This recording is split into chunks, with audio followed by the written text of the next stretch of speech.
MIM पक्षाचं जे चिन्ह आहे पतंग त्याच्यावर बंदी आणण्यात यावी ही मागणी जी आहे ती मंत्री संजय शिरसाट यांनी केली। आपल्यासोबत भाजप आमदार संजय केनेकर आहेत।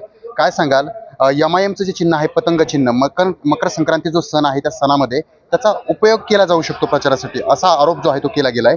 संजय शिरसाट मागणी करतात की त्या चिन्हावर बंदी आणण्यात यावी।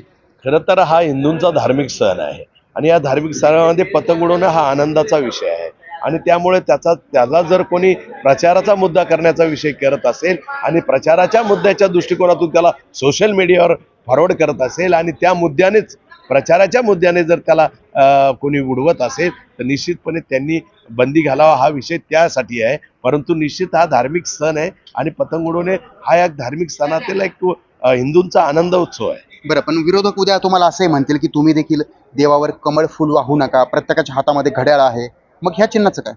शेवटी एक सांगतो पहा, प्रत्येक गोष्टीला एक महत्त्व आहे, अन्यसाधारण महत्त्व आहे आणि जी गोष्ट ज्या पद्धतीने वापरायची असते ती त्या पद्धतीनेच वापरली गेली पाहिजे।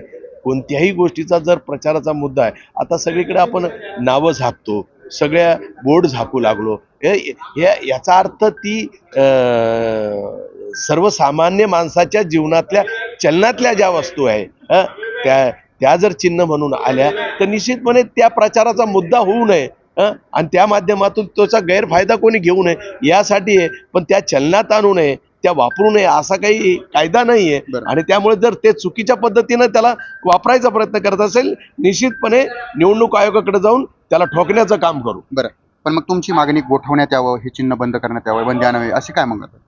विषय असा आहे की ते प्रचाराचा मुद्दा घेऊन जर त्या पद्धतीने त्याचा वापर होत असेल तर त्याला बंदी आणावीच लागेल। परंतु तर कोणी जर विशिष्ट ठिकाणी ते काही ओव्हरऑल बंदी आणता नाही येणार, पण जिथं जिथं हे लोक असा मुद्दा करतील प्रचाराचा तर त्या प्रचाराच्या मुद्द्याची ठिकाणी निवडणूक आयोगाकडे तक्रार होईल ती। बरं, आपण पाहताय की जर पतंगाचा वापर प्रचारासाठी केला जात असेल तर त्यावर बंदी आणायला हवी ही मागणी देखील आता या ठिकाणी भाजप आमदार संजय केनेकर करतायत। सचिन बडे, लोकशाही मराठी, छत्रपती संभाजीनगर। लोकशाही मराठी ऐका, पहा, जागरूक रहा।